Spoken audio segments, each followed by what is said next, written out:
The night the storm came, no one expected to find her.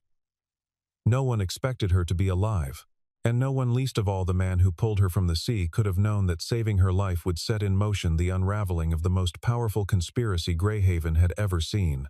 The Atlantic off the coast of Greyhaven, Maine, did not forgive mistakes. On the best of nights, the water was cold and unrelenting. On the worst, it became something else entirely, a living, breathing force that swallowed boats whole and returned nothing. The fishermen of Greyhaven knew this. They had grown up with it. They had buried fathers and uncles because of it. And they had learned, over generations, to read the sky the way other men read books. Ethan Cole read it wrong that night. He had left the dock at 10:30, long after the other boats had gone in. The radio had crackled with warnings before he lost reception near the outer shoals, but he had ignored them. He needed the money. He always needed the money. His son Noah had a field trip coming up, $42, which seemed like nothing to most people and everything to Ethan. His engine needed a new fuel line. The electric bill had been sitting on the kitchen counter for 3 weeks, with a red notice stamp across the top. So Ethan had taken his 23-foot wooden trawler, the one his father had left him, and pointed it east into the dark. The storm hit with no warning at all. One moment the sea was flat and black and quiet, and the next, swells were rising 6, 8, 10 feet around him, the trawler groaning and pitching on each one like it was trying to throw him overboard. Rain came sideways. Lightning strobed across the horizon. Ethan killed the outboard and fought to keep the bow into the waves, his hands raw on the wheel, salt water burning in his eyes. He thought, distantly, about Noah sleeping at home, under his blue blanket with the cartoon fish on it. He thought about how he had promised the boy he would be back before sunrise. He almost missed her entirely. He saw the shape first pale and formless in the trough between two swells, barely above the surface. His mind told him it was a buoy, or a cooler, or a plastic drum. Fishermen saw all kinds of debris in these waters. He almost steered past, almost, but something made him look twice. The shape moved, not with the waves against them. A hand, fighting uselessly against 300 miles of open ocean, one arm raised and dropped, with the mechanical desperation of someone who had not yet accepted they were dying. Ethan did not think. He cut the engine, grabbed the life ring off the stern rail, and went in. The water hit him like a fist. 47 degrees. His chest seized, and his vision went white at the edges. He forced himself to kick, to move, to pull toward that pale shape in the dark. He was not a young man anymore. His shoulders ached on clear days, and his right knee had been bad since a dock accident 3 years ago. But he swam. He reached her in under a minute. She was face up, barely. Her mouth was open, pulling in more water than air. Her hair was black and plastered flat across her face. She wore the remnants of what had once been a very expensive dress, silk or something like it now, torn at one shoulder and soaked through. Ethan looped the ring under her arms, got his own arm around her chest, and fought his way back to the trawler one brutal yard at a time. Getting her aboard took everything he had. He hauled her over the transom and onto the deck, and stood bent over, hands on his knees, shaking. She was not breathing well. He turned her on her side, and she coughed a terrible, retching sound, and expelled what seemed like a gallon of seawater. He stayed with her through 2 more coughing fits until her breathing steadied, ragged but present. The storm was still raging. He wrapped her in his own oilskin and got them both below. It was only then, in the dim orange light of the cabin, that he saw the bruises. They were on her left wrist and her upper arms dark. Deliberate marks that had not come from the sea. Her left hand was scraped raw across the knuckles. And there was a cut above her right ear that was still seeping. Ethan looked at those marks for a long time, saying nothing. He pointed the trawler back toward Greyhaven. When he pulled into the dock, it was close to 2 in the morning. He carried her to the truck. She weighed almost nothing, which frightened him, and drove the 3 miles to his house on the edge of the pines. The porch light was on. It was always on. He had never been able to break the habit. Even now, Noah heard the door. The boy appeared at the top of the stairs in his pajamas, squinting against the light, small and serious-faced, even half asleep. Ethan explained quickly, quietly. Noah did not ask unnecessary questions. He was 10 years old, and he had grown up in this house, and he understood, with the instinct of a child who has learned early what emergencies look like, exactly what was needed. Together they got her to the spare room. Noah brought towels and the extra blanket from the hall closet. Ethan found dry clothes, a flannel shirt, and a pair of sweatpants that had belonged to his wife and left them folded on the chair by the door. He cleaned the cut above her ear as carefully as he could and wrapped her wrist. Her breathing was steady now. Her color was coming back. Noah fell asleep in the armchair beside the door, his head tilted to one side. Ethan sat at the kitchen table and looked at his own hands, red and cracked and trembling slightly. He made coffee. He did not drink. He thought about calling someone. A doctor, the county sheriff's office, anyone. But something stopped him. He was not sure what. He went back to the spare room to check on her. He reached for her wet jacket, hung on the peg inside the door, meaning to drape it more carefully. It fell from his hands when he picked it up, not because of its weight, because of what fell out of the inside pocket. A compact 9mm handgun, small and matte black, landed on the hardwood floor, with a sound that seemed enormous in the silence of the house. Ethan stood very still. He looked at the gun on the floor. He looked at the woman asleep in the bed. He bent slowly, picked up the gun, and set it on the dresser across the room. He stood there for a long time. Then he walked back to the kitchen, sat down, and did not sleep at all. She woke up screaming. Not loudly, it was more of a sharp, involuntary sound. The kind that comes when someone snaps back into consciousness from a nightmare that felt entirely real. Ethan was at the door in 3 seconds flat. She was upright in the bed, both hands raised in front of her, eyes wide and wild, and scanning. He stopped in the doorway. He did not move toward her. "You're okay," he said. "Just that. Plain and even. You're in my house. I pulled you out of the water last night. You're safe." She stared at him. Her chest was heaving. Then, slowly, something in her face settled not into calm exactly, but into a controlled state. Like a person who had spent a long time teaching themselves not to show fear. "Where am I?" she asked. "Greyhaven. It's a town on the coast. Small. About 400 people." She looked around the room. The old oak dresser. The faded curtain with the blue stripe. The flannel shirt folded on the chair. She looked at her wrapped wrist. She looked at the window, where thin morning light was coming through. "I'm Ethan," he said. She was quiet for a moment. Then, Sophia. Nothing else. No last name. No explanation of how she had ended up alone in the ocean, in a torn dress, in the middle of a nor'easter. Ethan did not ask. He told her breakfast would be ready when she was feeling up to it and left her alone. Over the next 3 days, she revealed almost nothing. She said she had been on a boat that had encountered trouble in the storm. She said she did not need a hospital. She said her phone had been lost in the water and she needed to borrow his when she felt stronger. Ethan listened to all of this and nodded and did not press. Noah had no such restraint, which turned out to be exactly the right approach. On the second morning, while Ethan was mending net on the back porch, Noah led Sophia on a tour of Greyhaven that covered the docks, the bait shop, the general store with the broken sign, and the stretch of rocky beach at the north end, where Ethan sometimes brought him after school. Sophia kept up without complaint, her hands in the pockets of a borrowed flannel, her eyes moving over everything with a sharpness that was at odds with the simplicity of what she was looking at. They ate dinner together that evening, pan-fried cod and canned corn and biscuits from a box, which Noah explained was a special dinner because usually it was just soup. Sophia ate everything on her plate. She sat very straight at the table, which she seemed to do out of habit rather than stiffness. And she watched the two of them with an expression that Ethan could not quite name. It was after dinner, while he was washing up, that he noticed. Noah had snagged a loose button on his jacket, the good one, the one Ethan saved for when they went to church, or the school's parent nights. The boy stood in the kitchen looking at it with the specific misery of a child who knows he has done something wrong by accident. Ethan dried his hands, found the little sewing kit in the junk drawer, and sat down at the table to fix it. He did not make a fuss about it.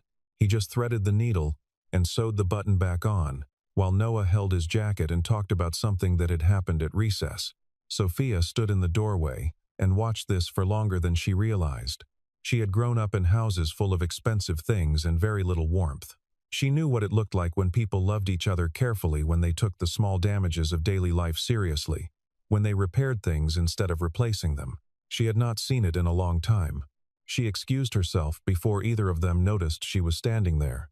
That night she borrowed Ethan's cell phone, an old model with a cracked screen, and went to the back of the house. She stood in the dark near the woodpile and dialed a number from memory. The call connected on the second ring. She spoke quietly but clearly. "It's me. Don't say my name. I'm somewhere safe. I need you to pull everything we have on the Hale Group, all of it, not just the public filings. And I need you to keep it quiet. If they know I'm alive, they'll finish this." She hung up and stood in the dark for a moment, listening to the wind off the water. Inside, through the thin walls of the house, she could hear Ethan coughing.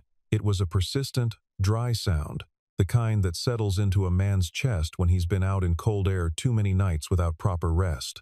A moment later she heard the soft thud of a cabinet closing, and then the house went quiet. In the morning she looked in the medicine cabinet for aspirin and noticed the nearly empty bottle of cough medicine pushed to the back. She noticed, too, that there was a second, unopened bottle beside it. A child's formula with a cartoon bear on the label. Purchased, but not opened yet. She stood in the bathroom for a long moment, her hand on the shelf, saying nothing. Greyhaven was a town that had seen hard times before. The fishing industry had been declining for 2 decades. Smaller catches, higher fuel costs, regulations that the big commercial operators could absorb and the small independent fishermen could not. The cannery on the south end had closed 8 years ago. The hardware store had become a storage unit rental place. The population had been dropping steadily since Noah was born, but the people who were left loved the place with a fierceness that outsiders found difficult to understand. They had buried their parents here. They had built their houses on land their grandparents had cleared. The water was in the grain of who they were, which made what Hale Group was doing particularly devastating. The company had appeared in Greyhaven like a quiet flood. First, a few representatives at town hall meetings, well-dressed men with glossy pamphlets and practiced smiles, talking about revitalization and economic investment and waterfront development. Then the offers had started arriving in mailboxes. Then the town council had held a closed session that no one in the actual town had been invited to attend. And then the certified letters had gone out.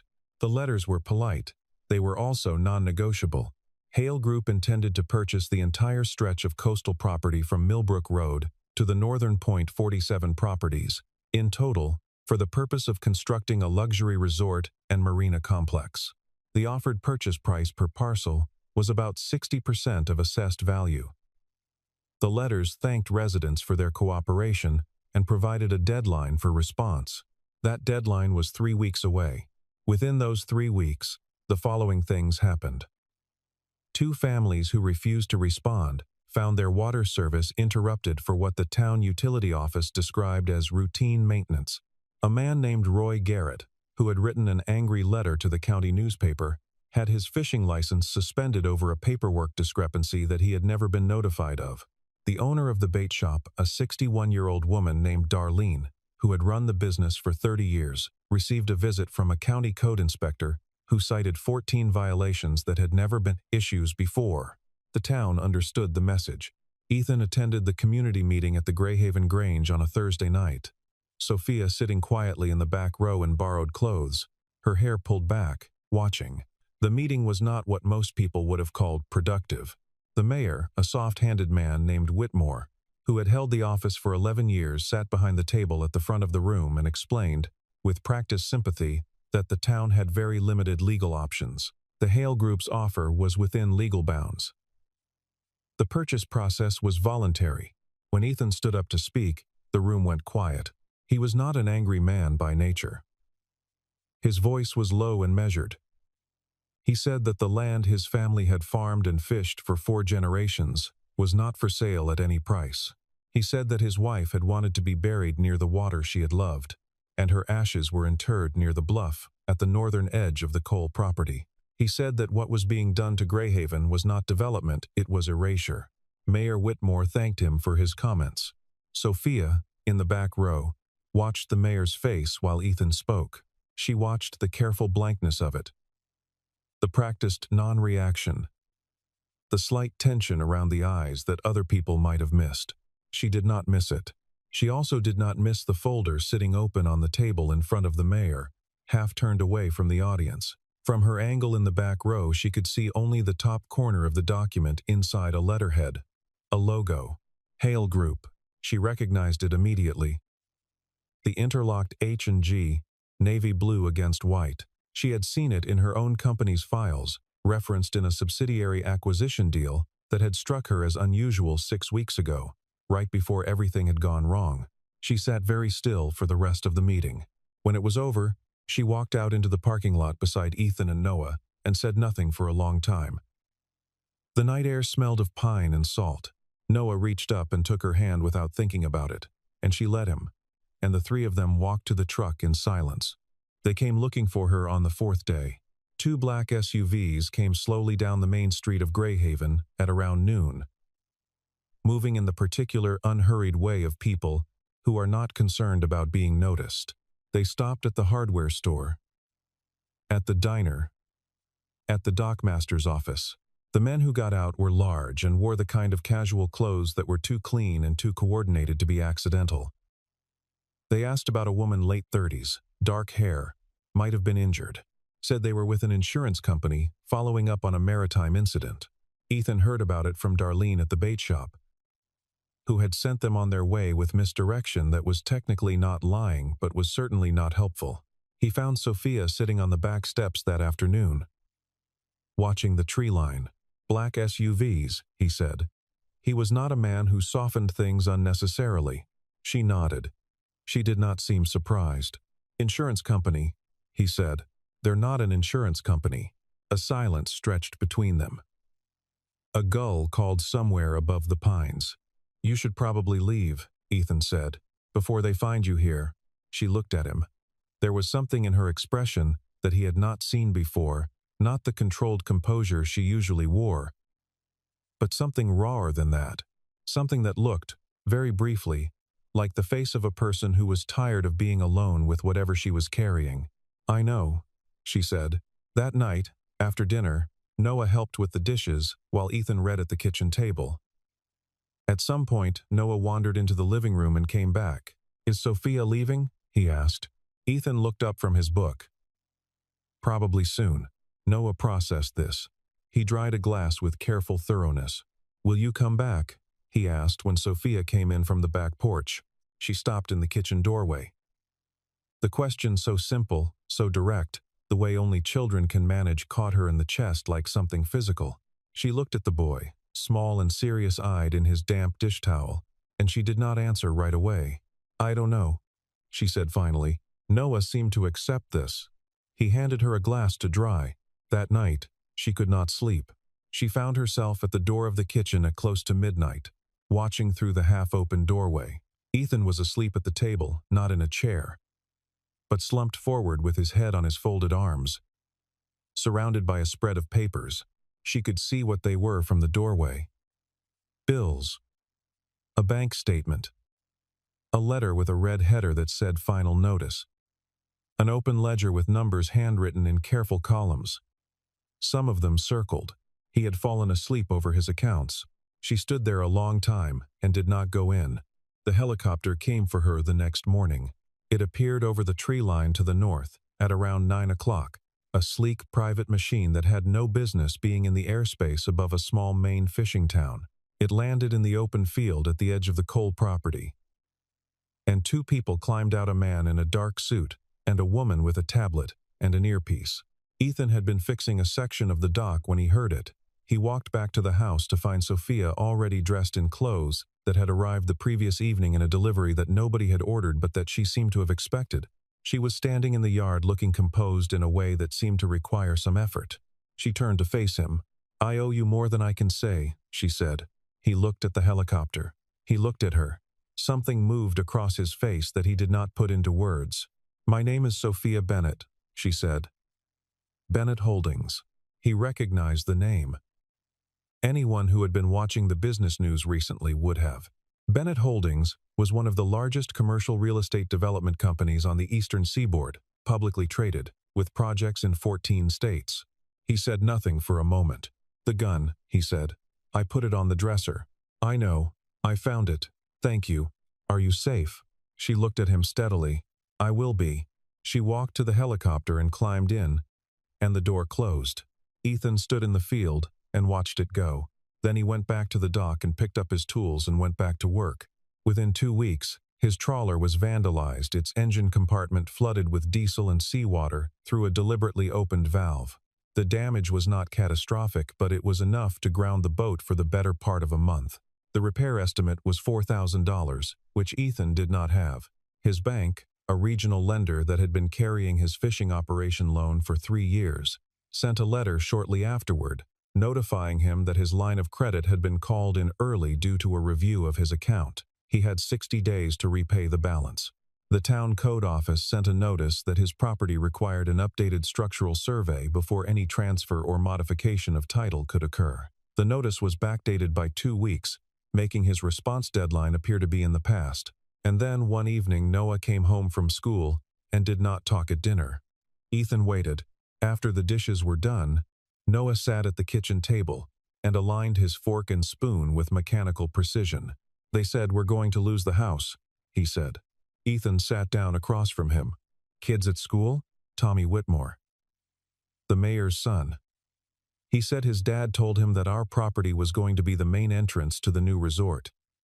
He said you were in the way." Ethan was quiet. Noah looked up. "Is it true? We're not losing the house." Noah was 10 and smart, and had spent the last several years developing an extremely accurate internal detector for when his father was saying something he believed versus something he wanted to believe. He could tell the difference. He looked at his father's face for a long time. "Dad," he said, "if Mom were here, would she know how to save us?" The kitchen was very quiet. Outside, a boat horn sounded once from the direction of the harbor, low and distant. Fading almost immediately, Ethan reached across the table and put his hand over his son's. "She'd know," he said. "She always knew." He stood up, kissed the top of Noah's head, and went onto the back porch. He stood there in the cold for a long time, his hands on the rail, looking at the dark line where the trees met the sky. He had not cried since his wife's funeral. He did not cry now. But his knuckles on the porch rail were white. He stood up the next morning at 4:30, the same as always, made coffee, packed his kit, and went to the dock. He was still standing. Sophia Bennett returned to New York to a board of directors that was worried. A PR team that had prepared 3 different versions of a press statement about her absence, and a personal assistant who had been fielding calls for 10 days while quietly, carefully, holding everything together. She returned to all of it and said very little. What she did instead was work. She had suspected for 6 weeks before the night in the ocean that something inside her company was badly wrong. A subsidiary acquisition that should have passed through routine legal review had instead been rerouted through a holding company she did not recognize, bearing a name she had only seen once before in connection with a municipal zoning dispute in coastal Maine. She had started pulling threads, and then she had been invited to a dinner meeting on a colleague's yacht, and she had accepted, and that had been the last mistake she made out of naivete. She had been pushed. She knew it before she hit the water. She knew who had been standing behind her. She knew, too, that when she swam or tried to swim, in 40-degree water in the dark, with a bruised rib and a cut above her ear, she had expected to die. The fact that she had not was due entirely to a man with a 23-foot wooden trawler and a bad knee, who had jumped in after her without thinking twice. She owed him something. More than that, she owed it to herself to finish what she had started. The files were dense and deliberately obscured, layered through shell companies in 3 states and 2 offshore jurisdictions. Money moving in circles specifically designed to resist casual scrutiny.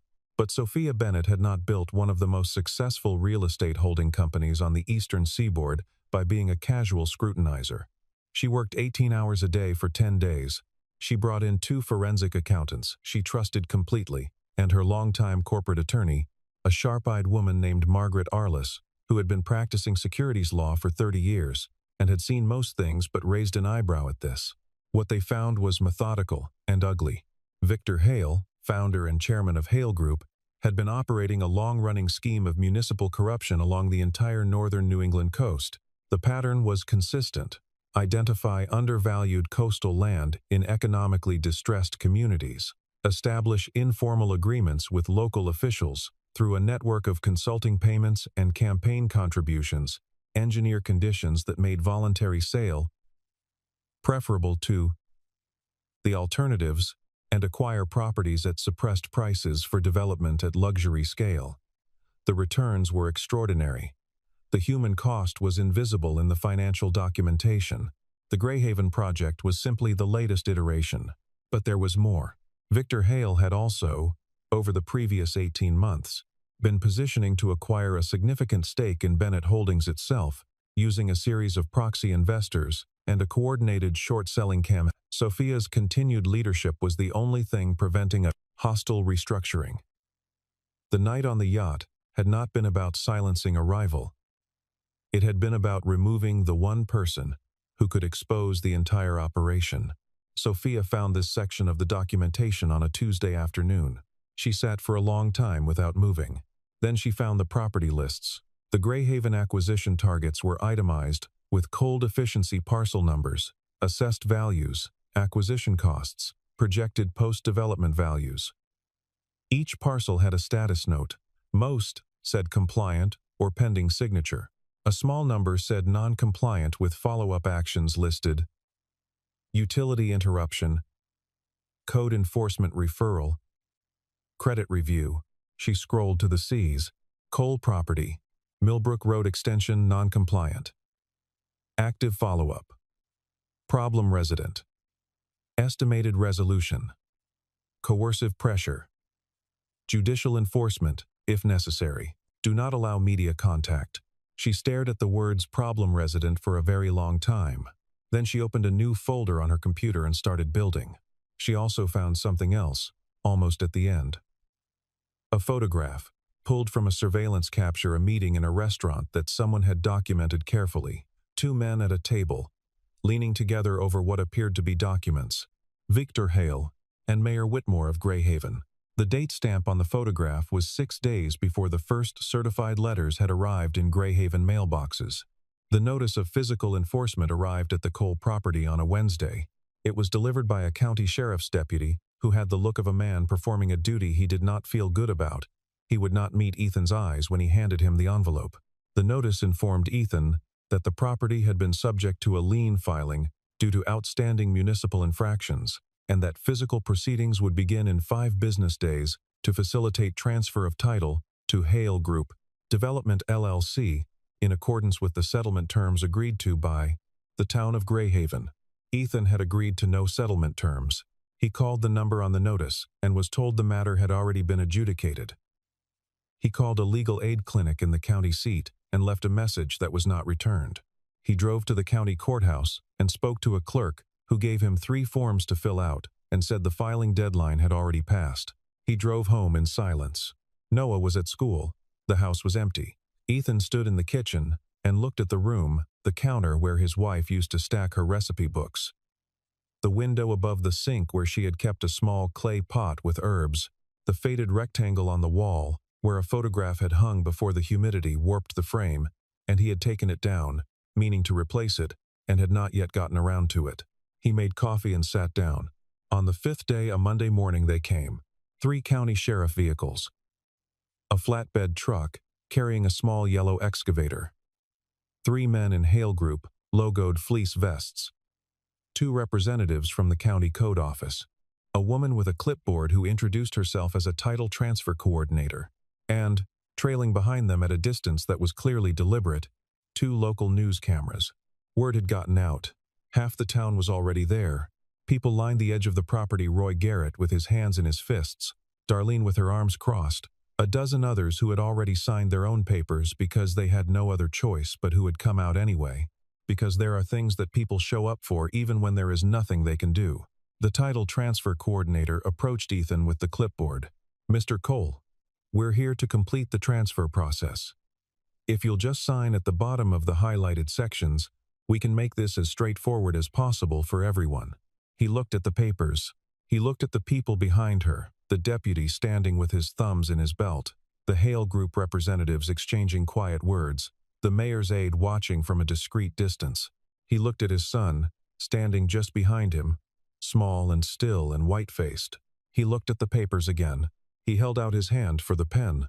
Noah made a sound that was very small and very final, not a cry, but the sound before a cry. Ethan held the pen. The title transfer coordinator was already reaching forward to position the clipboard. The cameras were steady. The morning was bright and cold and flat. Ethan put the pen to the paper, and then the sound came. Tires.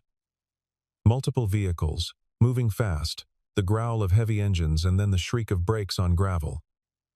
And then 4 black SUVs came through the gate of the Cole property in rapid succession, fanning out and stopping in a line about 30 feet away.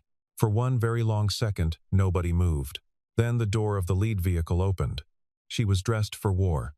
Sophia Bennett stepped out of the vehicle in a charcoal suit that had been pressed to geometric precision, her dark hair pulled back, her expression exactly as composed as it had been in Ethan's kitchen the morning the helicopter came, except now the composure was pointed. It had a target. Behind her came Margaret Arliss, the attorney, carrying a document case. Behind her came 2 men in dark suits, who were quite clearly federal agents of some variety. Behind them came a woman with a video camera, who was very clearly not with any of the other groups. The title transfer coordinator took one step back, instinctively. Victor Hale's representatives went very still. Sophia looked past all of them. She looked at Ethan, who was standing with a pen in his hand and papers on a clipboard, and she shook her head once, a small, clear motion. He lowered the pen. Then she turned to face the room in general. And her voice, when she spoke, was not raised but carried in the cold morning air like it was amplified. "My name is Sophia Bennett, CEO of Bennett Holdings. I have filed, as of this morning, a civil complaint in federal district court alleging conspiracy, fraud, extortion, and attempted murder against Victor Hale, Hale Group Development LLC, Mayor Christopher Whitmore of Greyhaven, Maine, and 4 other named defendants. I have delivered copies of all supporting documentation to the FBI's Financial Crimes Division, the Maine Attorney General's office, and 3 major news organizations."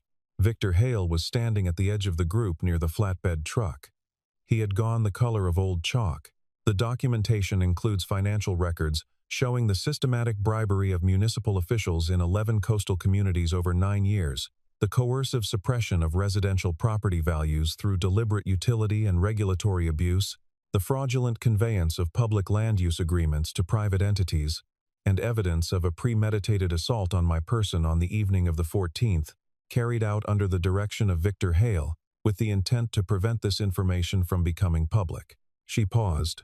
Margaret Arliss opened the document case and began distributing copies with the calm efficiency of someone who has done this before and knows exactly what happens next.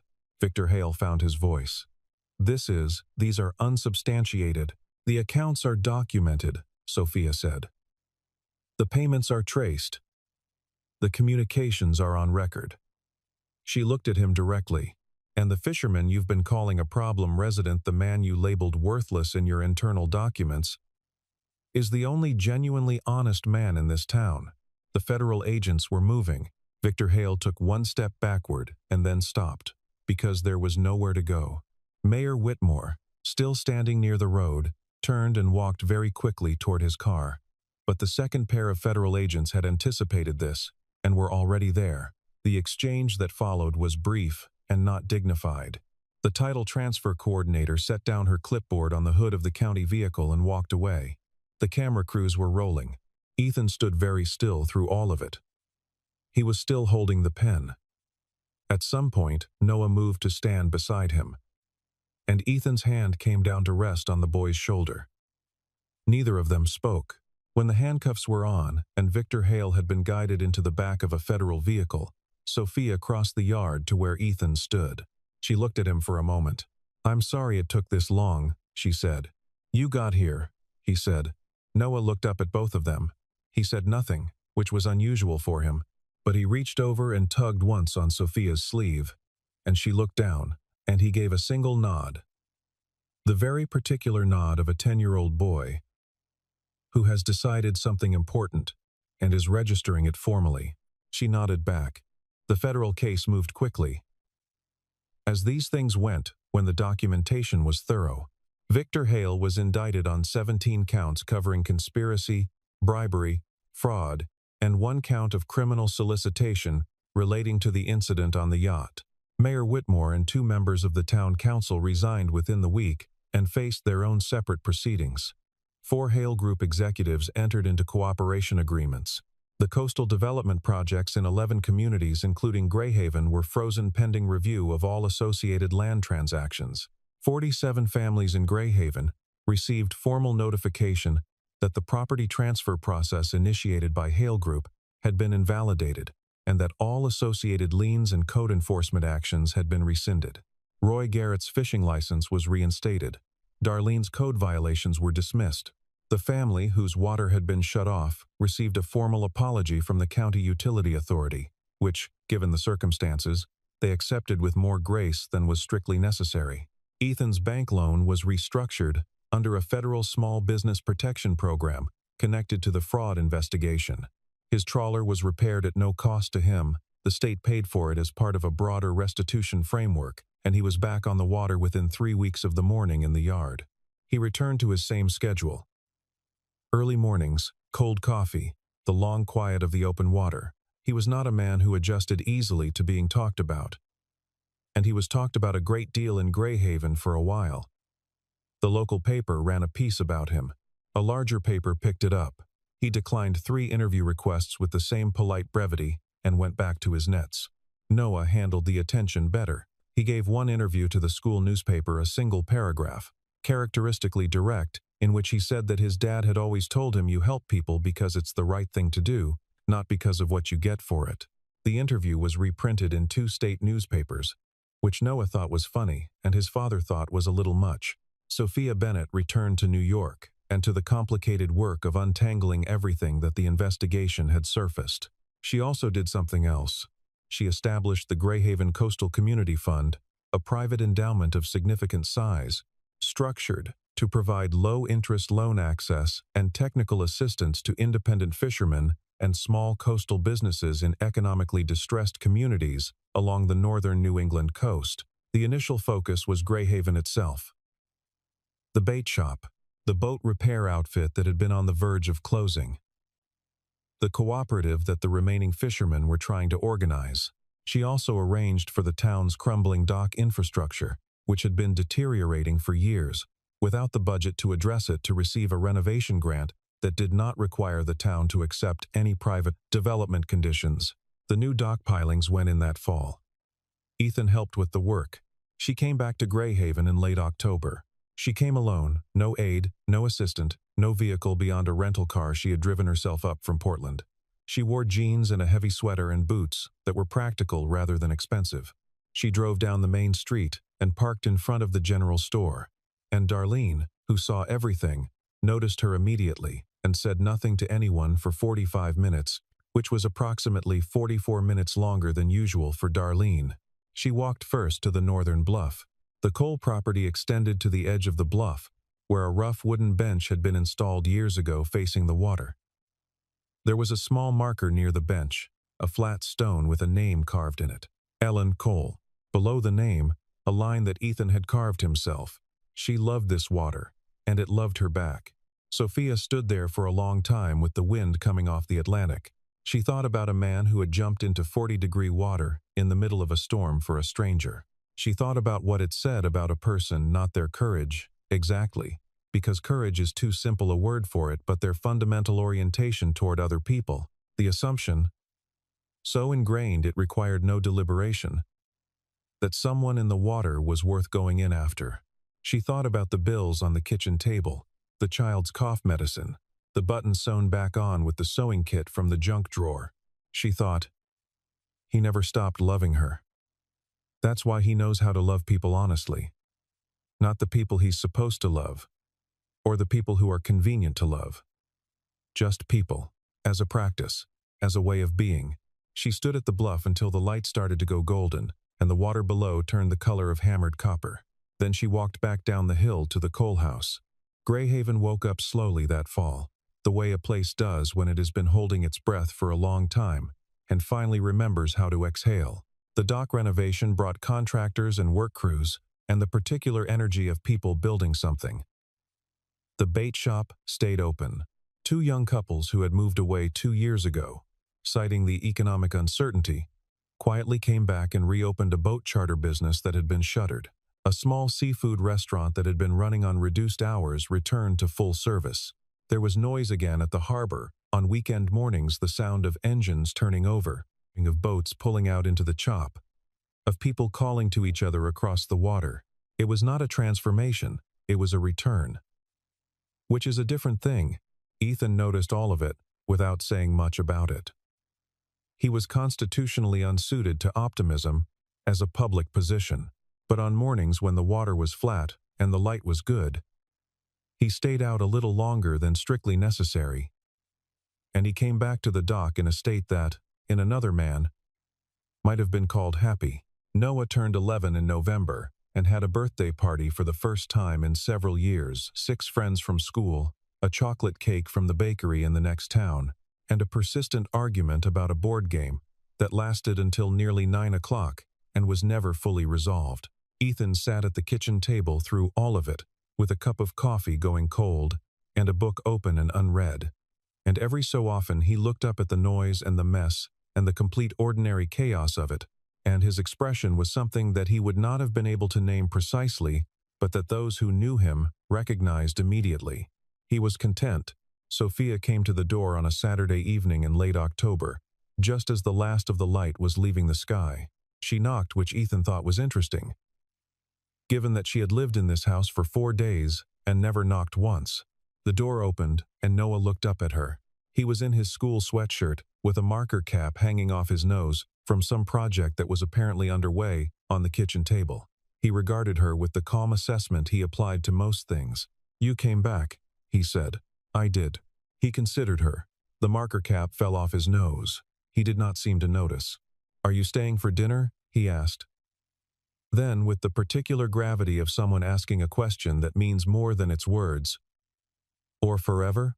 Sophia Bennett, who had negotiated commercial real estate deals in 7 cities, who had faced down a boardroom of hostile executives without blinking, who had spent the better part of a month quietly dismantling the largest municipal corruption scheme in New England in 30 years. Sophia Bennett laughed. It was not a polished or composed sound. It was sudden and full and slightly wet at the edges, because her eyes had filled with something she was not expecting. And she was laughing before she could stop herself. Noah watched this with mild interest.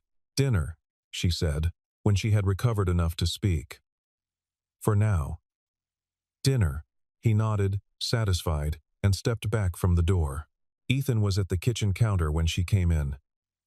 He turned and looked at her, the same look he had given her across the field the morning the helicopter came. The morning she had told him her name, quiet and direct. No performance. "Sophia," he said. "Ethan," she said.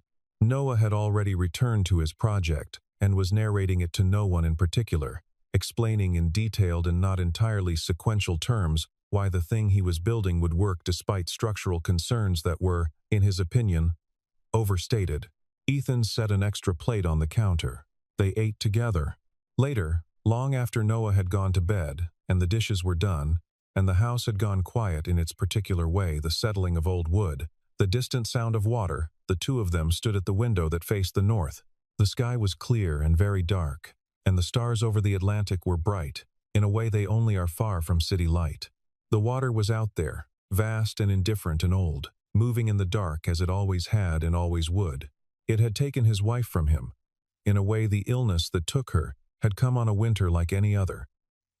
Sudden and total, leaving him with a child and a boat and a piece of land on a coast that was trying to forget him.